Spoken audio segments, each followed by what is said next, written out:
Credit తీసుకోవడానికి ప్రయత్నించారు, మంచిదే. కానీ చంద్రబాబు గారు ఎన్నికల వేళ సూపర్ 6 అమలు చేస్తామని ప్రతి సభలో ఊదరగొట్టారు. మరి వాటి సంగతి ఏమిటి అని కాంగ్రెస్ పార్టీ ప్రశ్నిస్తుంది.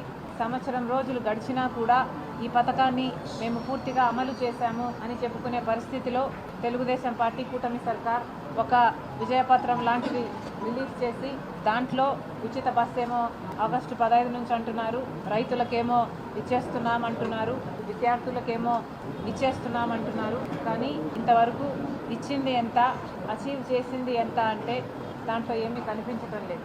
మాకు అనుమానం ఎందుకు కలుగుతుంది అంటే ఉచిత బస్సులో భాగంగా ఉచిత బస్సు పథకం కిందనే తీసుకుంటే సంక్రాంతి అన్నారు, ఉగాది అన్నారు, ఇప్పుడు ఆగస్టు 15 అంటున్నారు. ఇలా వాయిదాలు వేసుకుంటూ పోతే ఏ పథకమైనా ఎప్పుడు అమలు అవుతుందో అర్థం కాని పరిస్థితిలో ఉంది.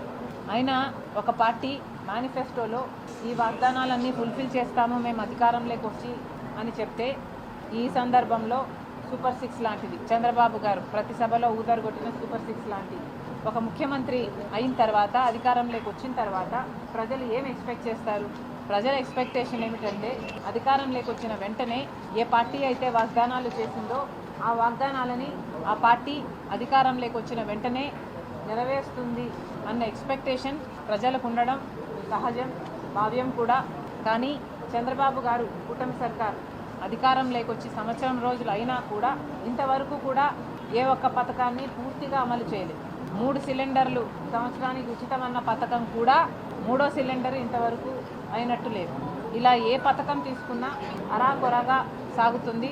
అన్నిటికంటే ముఖ్యమైనది విద్యార్థులకి తల్లికి వందనం పథకం కింద ప్రతి ఒక్కరికి 15,000 రూపాయలు ప్రతి సంవత్సరం ఇస్తామని కూటమి సర్కార్ సూపర్ 6లో భాగంగా వాగ్దానం చేసింది. మరి ఈరోజు చూస్తున్నాం 87 లక్షల మంది విద్యార్థులు ఉంటే దాంట్లో 67 లక్షల మందికి మాత్రమే ఇస్తామని చెప్తున్నారు. అది కూడా ఎన్ని ఫేజ్లలో ఇస్తారో తెలియదు. అది కూడా పోయిన సంవత్సరం ఇయ్యనే లేదు, ఇప్పుడు ఇస్తామంటున్నారు. అది కూడా 15,000 ఇయ్యరట, అది కూడా 13,000 ఇస్తారట. తల్లికి వందనం పథకం కింద మొదటి రోజే అనౌన్స్మెంట్ వచ్చిన మొదటి రోజే 20 లక్షల మంది విద్యార్థులకి మోసం చేస్తున్నారు. ఇది భావ్యం కాదు. చంద్రబాబు గారు స్వయంగా చెప్పారు, ఒకరుంటే ఒకరికి, ఇద్దరుంటే ఇద్దరికి, ముగ్గురుంటే ముగ్గురికి, నలుగురుంటే నలుగురికి 15,000 ఇస్తామన్నారు. గుర్తుపెట్టుకోండి, మీరు చెప్పిన మాటలు గుర్తు తెచ్చుకోండి. 15,000 రూపాయలు విద్యార్థులందరికీ ఏ 20 లక్షల విద్యార్థులకైతే మీరు ఎగ్గొట్టాలని చూస్తున్నారో అలాంటి ప్రయత్నాలు చేయకుండా మొత్తం 87 లక్షల మంది విద్యార్థులకి తల్లికి వందనం పథకాన్ని 15,000 చొప్పున అమలు చేయాలని కాంగ్రెస్ పార్టీ డిమాండ్ చేస్తుంది. అలాగే రైతు భరోసా అని ఇంకొక సూపర్ 6, దాంట్లో 20,000 రూపాయలు ప్రతి రైతుకి ఇస్తామని చెప్పారు. దాంట్లో మొదటి సంవత్సరం ఇప్పటి వరకు ఇవ్వలేదు, ఈ సంవత్సరం ఇస్తామంటున్నారు. అది కూడా 14,000 రాష్ట్ర ప్రభుత్వం ఇస్తుందంట, 6,000 రూపాయలు కేంద్ర ప్రభుత్వం ఇస్తుందంట. కానీ రైతులు ఉన్నదేమో 93 లక్షల మంది రైతులు ఉంటే దాంట్లో ఐటీ కట్టే వాళ్ళు ఉన్నారు, లేదా అసలు వ్యవసాయం చేయని వాళ్ళు ఉన్నారు. ఆ లెక్క తీసేస్తే ఈ లెక్క ప్రకారమే 79 లక్షల మంది రైతులను తేల్చారు. మరి తర్వాత 8 రకాలుగా దాన్ని ఫిల్టర్ చేసుకుంటూ కేవలం 45 లక్షల మంది రైతులకు మాత్రమే ఈ రైతు భరోసాని మీరు అమలు చేస్తామని చెప్తున్నారు. మిగతా 33 లక్షల రైతుల సంగతి ఏమిటి అని కాంగ్రెస్ పార్టీ డిమాండ్ చేస్తుంది.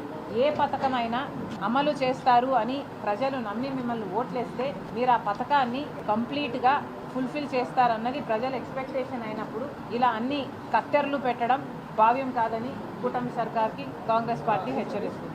నిరుద్యోగ భృతి ఇస్తామన్నారు, 3,000 రూపాయలు. దాదాపు 50 లక్షల మంది బిడ్డలు ఉన్నారు. మీరు అధికారంలోకి వచ్చిన తర్వాత ఎన్ని ఉద్యోగాలు ఇచ్చారో ప్రజలకైతే కనిపించడం లేదు. ఒక డిఎస్సి చేయడం తప్పితే అది కూడా ఇంకా ఫుల్ఫిల్ అవ్వలేదు, అది కూడా వాళ్ళు ఇంకా ఉద్యోగాలు జాయిన్ కాలేదు. బట్ అది తప్పితే ప్రైవేట్ రంగంలోనైనా ఇంకో రంగంలోనైనా ఉద్యోగాలు కనిపించటం లేదు. 50 లక్షల మంది బిడ్డలు ఎదురు చూస్తున్నారు ఉద్యోగాలు వస్తాయని, లేదా నిరుద్యోగ భృతి ఇస్తారని. కనీసం నిరుద్యోగ భృతి ఈసారైనా 2014లో మీరు అధికారంలోకి వచ్చే ముందు కూడా ఈ వాగ్దానం చేశారు నిరుద్యోగ భృతి ఇస్తామని.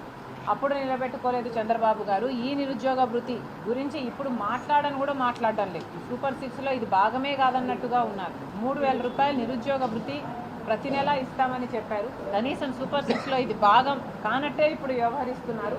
దీని మీద చంద్రబాబు గారు క్లారిటీ ఇవ్వాల్సిన అవసరం ఉంది. మహిళా శక్తి అని ఇంకొక పథకం చెప్పారు సూపర్ 6లో.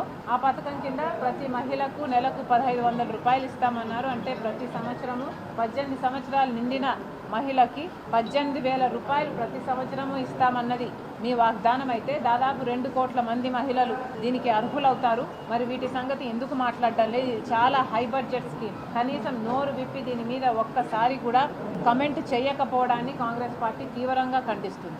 మహిళా శక్తిలో ప్రతి మహిళని ఒక మహాశక్తిగా తయారు చేస్తామని చంద్రబాబు గారు చెప్పారు.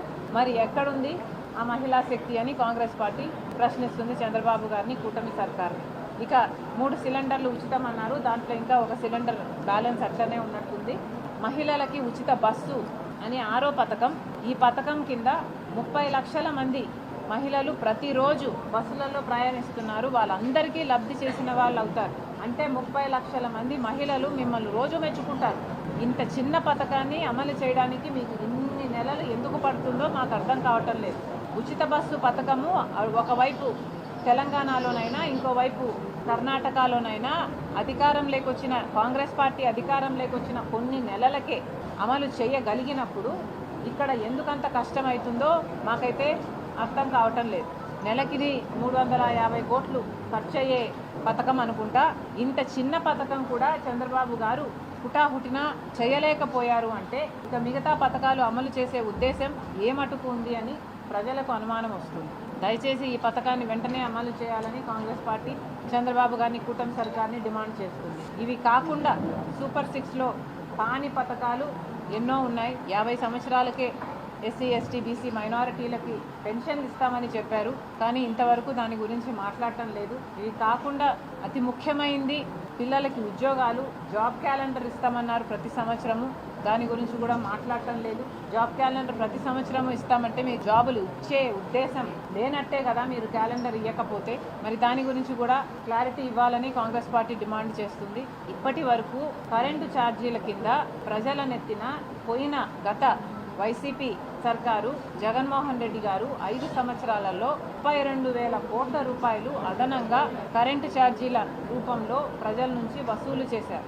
చంద్రబాబు గారు ఎన్నికలకు ముందు జగన్మోహన్ రెడ్డి గారు 9 సార్లు కరెంటు బిల్లులు పెంచారు. 32,000 కోట్ల రూపాయలను ప్రజల నుంచి అదనంగా తీసుకున్నాడు. నేను అధికారంలోకి వస్తే కరెంటు బిల్లులు తగ్గిస్తాము, 30% తగ్గిస్తాము, మేము పెంచబోము అని చంద్రబాబు గారు వాగ్దానం చేశారు. మరి చంద్రబాబు గారు మీరు కరెంటు బిల్లులు 2 సార్లు పెంచారు. ఒకసారి 6,000, ఇంకోసారి 11,000 కోట్ల రూపాయలు. అంటే ఇప్పటికే మొత్తానికి 17,000 కోట్ల రూపాయలను చంద్రబాబు గారు ప్రజలనెత్తిన కరెంటు బిల్లుల రూపంలో ప్రజలనెత్తిన మోపడం జరిగింది. 5 సంవత్సరాలలో వైసీపీ వాళ్ళు 32,000 కోట్లు మోపితే ఒకటే సంవత్సరంలో చంద్రబాబు గారు 17,000 కోట్ల రూపాయలు మోపేశారు. ఇది ఏం పద్ధతి అని అడుగుతున్నారు. మీరు ఇచ్చిన వాగ్దానం ఏమిటి? మీరు చేస్తున్నదేమిటి?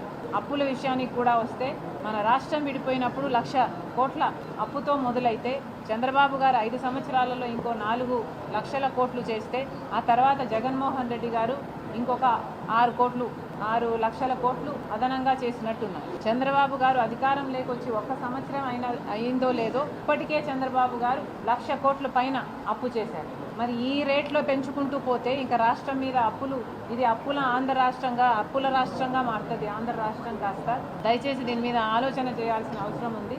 అప్పుల మీద బ్రేక్ వేయాల్సిన అవసరం ఉంది. చంద్రబాబు గారు ఇన్ని అప్పులు చేయడం భావ్యం కాదు. ఇంకోవైపు అమరావతి మన రాజధాని, కానీ మన రాజధాని కట్టాలి అన్నది, మనకు కేంద్రమే కట్టియాలి అన్నది విభజన హామీ. మరి అలాంటప్పుడు చంద్రబాబు గారు అప్పులు ఎందుకు తెస్తున్నాడో రాజధాని కోసము మాకు అర్థం కాని విషయం. జర్మనీ బ్యాంక్ అంటున్నారు, ఇంకోటి అంటున్నారు, 15,000 కోట్లు అంటున్నారు,